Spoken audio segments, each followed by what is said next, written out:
Troisième et dernière partie de l'Africa Newsroom. Le plateau est toujours au complet avec nos éditorialistes Djemal Taleb, Gracien Roukindikiza et Jean-François Akandi.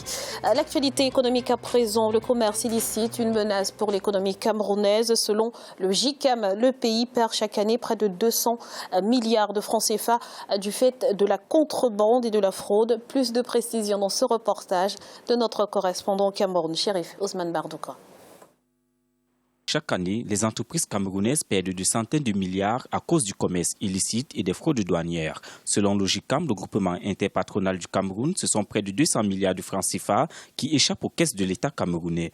Une situation qui constitue une menace pour les emplois et un manque à gagner pour les entreprises. Nous avons connu une perte de chiffre d'affaires de plus de 10% pour BAT depuis quelques années.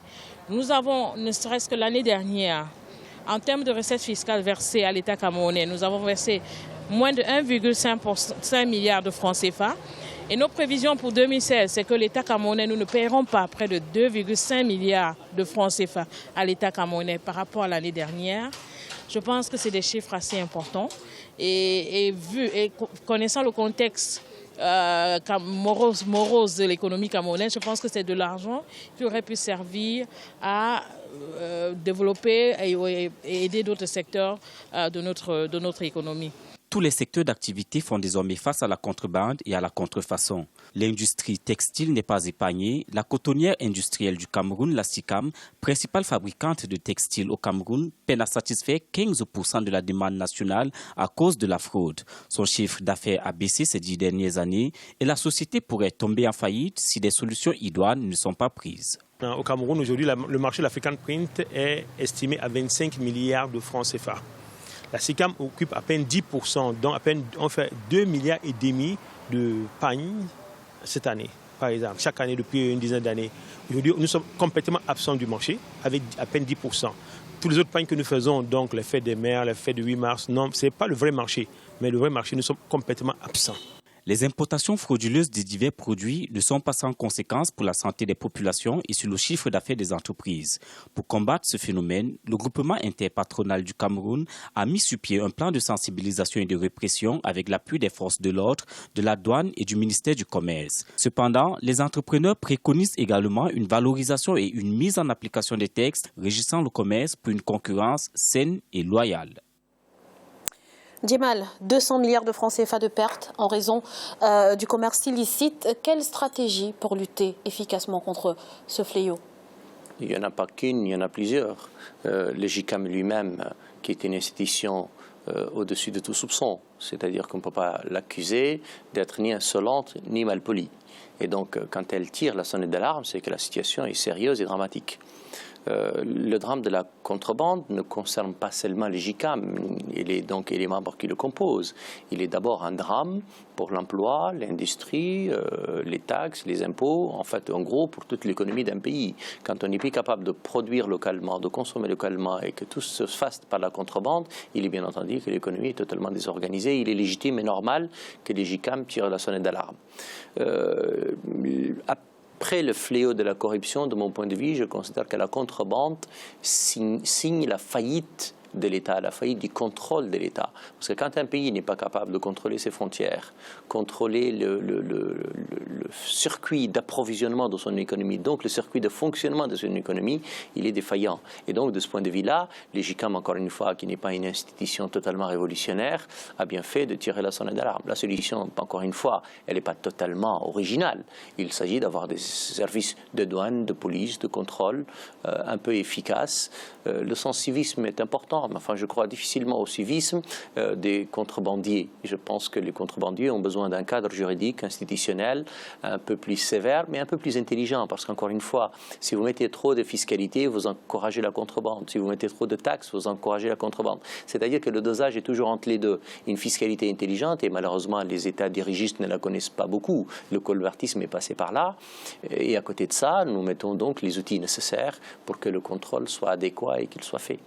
Alors, on a vu dans le reportage que le quart des cigarettes vendues sur le marché camerounais sont issues de la contrefaçon. Gracien, outre les conséquences économiques, il y a également là un risque sanitaire important. Oui. Dès qu'il y a la contrebande, ça veut dire qu'il n'y a pas de contrôle. Ce sont des produits qu'on ne peut pas maîtriser, disons, les effets sur la santé. Cela, il y a des graves conséquences sur la population. On peut mélanger, on sait bien à certains moments, dans certains, surtout au niveau de l'Afrique de l'Ouest, il y a des mélanges, que ce soit au niveau des médicaments ou les cigarettes, qui ne sont pas vraiment, qui peuvent causer de graves maladies. Mais cela, il faut déjà qu'ils soient conscients. Surtout, moi je dis, la contrebande, si ça se passe de ce niveau, ça doit se trouver à un certain niveau du pouvoir.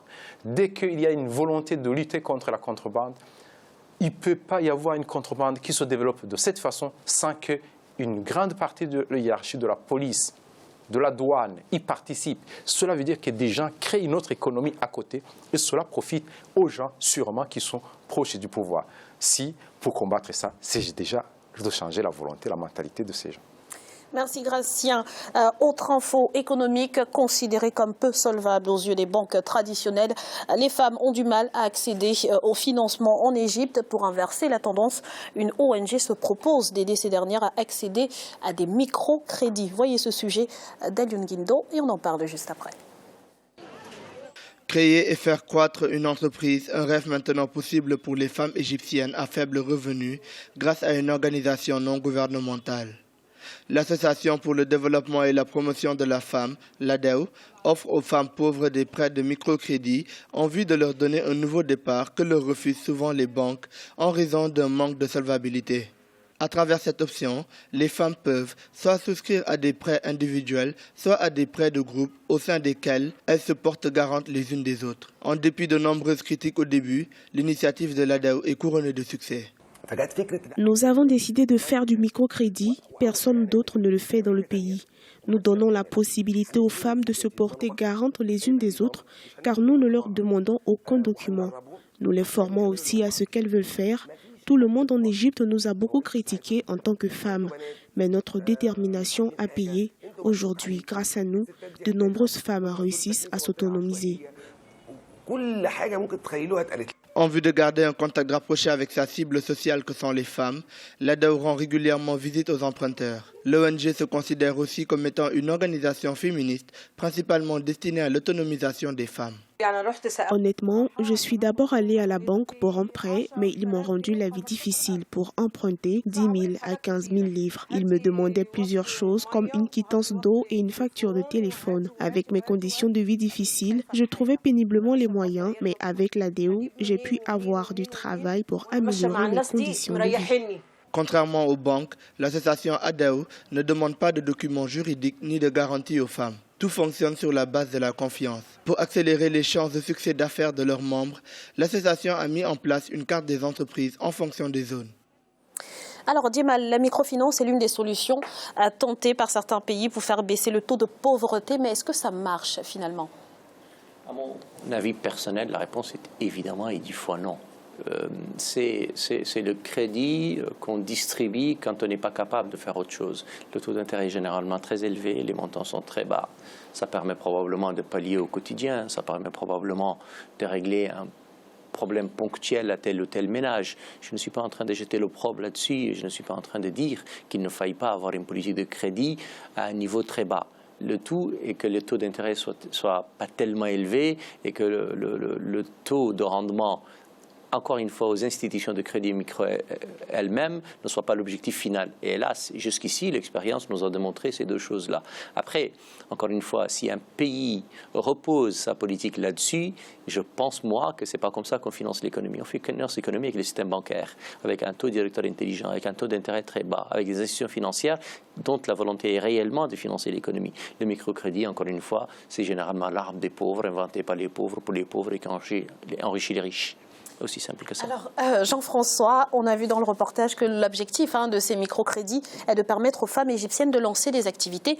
Mais ont-elles pour autant les compétences nécessaires pour réussir en tant qu'entrepreneur? Moi, je me pose absolument pas cette question-là parce que dans la plupart des économies africaines, les femmes sont des opératrices économiques naturellement. elles savent créer, elles font des économies, etc. Et si ce système a été inventé, en tout cas a été mis en place, c'est précisément pour les attraire en quelque sorte sous la lumière et dans l'économie formelle, plutôt que de les laisser toujours dans l'économie informelle. Maintenant, la question est de savoir si c'est le moyen le plus pertinent que les microcrédits. Je ne me pose absolument pas la question de l'inventivité, de la capacité d'entreprendre des femmes égyptiennes, comme des femmes nigériennes, comme des femmes burundaises, des centrafricaines, je ne sais pas qui. Les microcrédits, je partage assez pour une fois ce que vient de dire Djemal. Pourquoi pour une fois? Mais pour une fois, parce que ça me fait très plaisir souvent quand on est en contradiction, ça anime un peu.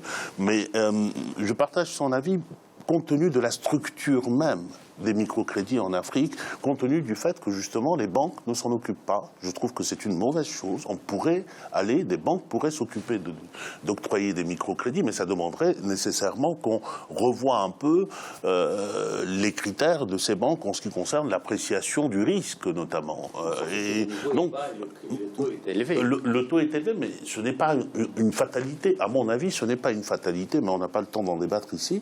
Mais c'est vrai qu'en Afrique, ce sont des usuriers qui font du microcrédit et qui en font leur activité exclusive. Et évidemment, ils vont auprès des pauvres pour faire quoi? Pour gagner de l'argent. Et pour gagner de l'argent beaucoup et très vite. C'est ce qui fait que le microcrédit a si mauvaise presse, mais je persiste à penser, pour ma part, que compte tenu du fait que dans l'économie africaine, nous avons beaucoup de personnes qui n'ont pas les moyens, il faut développer du microcrédit intelligent et satisfaisant. Merci Jean-François. 235 000, c'est notre chiffre du jour. Il correspond au nombre d'emplois que le milliardaire nigérian Aliko Dangote compte créer avec son projet de construction de raffinerie. Gracien, le gouvernement nigérian a récemment déclaré vouloir exporter du pétrole raffiné d'ici 2019. Cette initiative de Dangote pourrait aider à atteindre cet objectif. Oui. L'objectif en soi, oui, pourrait atteindre l'objectif de produire le pétrole, éventuellement le vendre, le pétrole raffiné. Mais il faut dire que, pour moi, il fait des affaires. Il a de l'argent, il est investi. Au lieu de garder la trésorerie, il y a un beau créneau. S'il crée 235 000 emplois, pour moi, il est créé sans la volonté vraiment de les créer. Il est créé parce qu'il veut gagner. Il est dans le domaine de gain de l'argent. Sinon, il ne pourrait pas les créer sans qu'il gagne de l'argent. Donc, il est dans le business. C'est bien que les Africains raffinent le pétrole. Éventuellement, au lieu d'aller acheter le pétrole dans les pays du Golfe, au Moyen-Orient, on peut facilement l'acheter en Afrique. Éventuellement, si on peut limiter les coûts, ça pourrait permettre de baisser le prix du pétrole. Mais malheureusement, c'est que du Nigeria, par exemple, pour aller au Burundi, c'est plus facile de passer de l'Arabie Saoudite au Burundi que du Nigeria au Burundi en raison des problèmes de transport. Djemal, très rapidement. Heureusement que le Burundi n'est pas plus gros acheteur de pétrole au monde, comme ça le Nigeria ne sera pas un pays malheureux. Non, évidemment que Aliko Dangote, contrairement à ce que pense Gracien, qui est absolument nostalgique du vieux colbertisme, est un grand homme d'affaires. Il fait des affaires remarquables, intelligentes. Il pense honnêtement à la fierté et à la grandeur du business sur le continent africain et je ne peux que le respecter. L'idée, encore une fois, que nous cessions d'être des économies extractives et exportatives de produits et de matières premières doit définitivement prendre son chemin. Nous devrions un tout petit peu produire, consommer ce que nous produisons, transformer les matières premières chez nous, arrêter de penser que ce que la nature nous a donné de tout à fait par hasard et pour lequel nous ne sommes pas rien du tout, doit être juste une rente que nous gaspillons très souvent dans des productions extérieures. Encore une fois, créer une raffinerie qui crée de l'emploi, de la richesse, qui va protéger les économies locales et qui va donner du pétrole à bas coût pour les pays à côté et pour sans doute au-delà, et de mon point de vue, une excellente chose. Si on pouvait faire ça pour tout le reste, je serais heureux. Bravo à Aliko Dangote. Merci Djemal. C'est à présent la fin de cette émission qui marque également la fin de notre semaine spéciale Rêve olympique. Notre prochain volet sera consacré à la modernisation de la gouvernance politique et économique au Bénin. Djemal, merci d'avoir été avec nous. Merci Graziella, ça fait plaisir. Plaisir partagé. Gracien, merci également. Merci Graziella, bonsoir à tous. Et merci à vous Jean-François. Merci évidemment Graziella, bonsoir à toutes et à tous. Et merci à vous, chers téléspectateurs, de nous avoir suivis. Très belle soirée sur Africa.